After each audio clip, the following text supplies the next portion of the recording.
Aircraft and Avionics Update 1 has arrived for MSFS.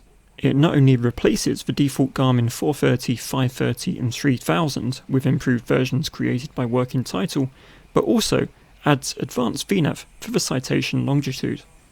Let's take it for a flight and see how it performs. I've chosen a runway start with engines on, and I've planned a flight in the world map. If you want more detail on that plan, see the end of the video. So first of all, I'm going to dial in my cruising altitude, which is 26,000 feet for this flight today. I'll also activate the flight director, VNAV, flight level change and nav mode.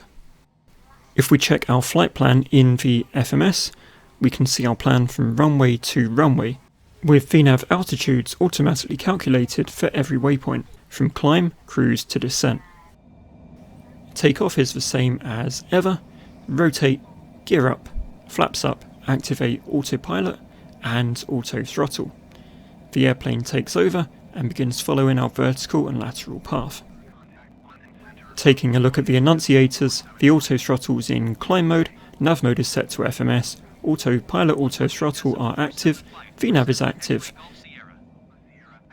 Taking a look at the VNAV page on the FMS, we can see we've got predicted times top of climb and VNAV is enabled. We've also got set FMS speeds for every stage of flight. Currently, we're in the terminal speed restriction during the climb phase. The Citation Longitude's VNAV now supports altitude restrictions. So if we look in the FMS, we've got an altitude restriction of 5,000 at this stage of flight.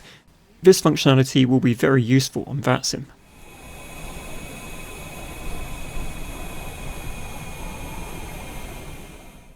After the restriction clears, the airplane automatically resumes its climb towards either the next restriction or its cruising altitude.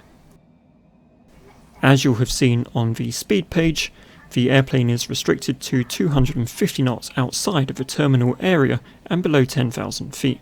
After 10,000 feet, the airplane increases to its maximum climb speed. At top of climb, the airplane levels off and the annunciators change. The vertical mode will change to VNAV altitude and our cruising altitude, and the speed mode will change to the cruise speed restriction set in the FMS. At cruise, just as we would in an airliner, we can check our flight plan page for our final descent altitude and dial that in on the MCP. Once we've done that, you'll see the path annunciator appear above the PFD. The airplane will hold its cruise altitude until top of descent.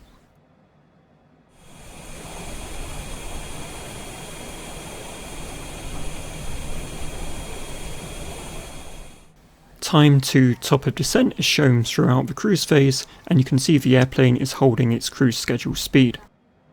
1 minute before top of descent, you'll see the required vertical speed and current vertical deviation appear just for information, and at top of descent the airplane will automatically start to descend. On the FMS, you'll see time till bottom of descent appear, and you'll see the VNAV path annunciator appear on the PFD. The airplane will also adjust its speed to the descent speed schedule.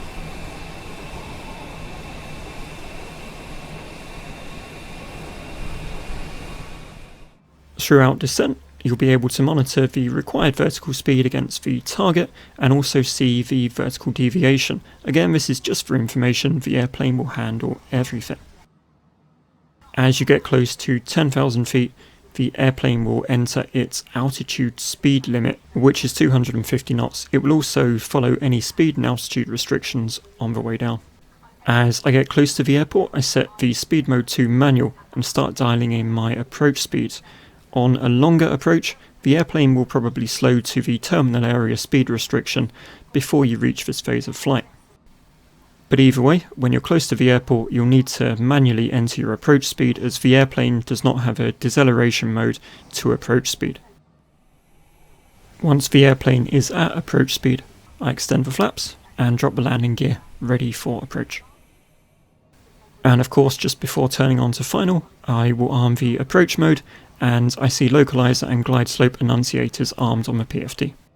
If you're taking a short direct approach, you'll probably see localizer and glide slope light up before you reach bottom of descent, or on a longer approach, you'll reach bottom of descent before this point. Both are completely fine and correct. All that remains is to land the plane. If we look on the PFD here, we can see the autopilot is keeping that velocity vector lined up with the runway. Conditions are pretty bad today, so I'm going to leave the autopilot on, following the ILS until the last minute. Just before touchdown, disengage autopilot, auto throttle, and I'll begin to flare.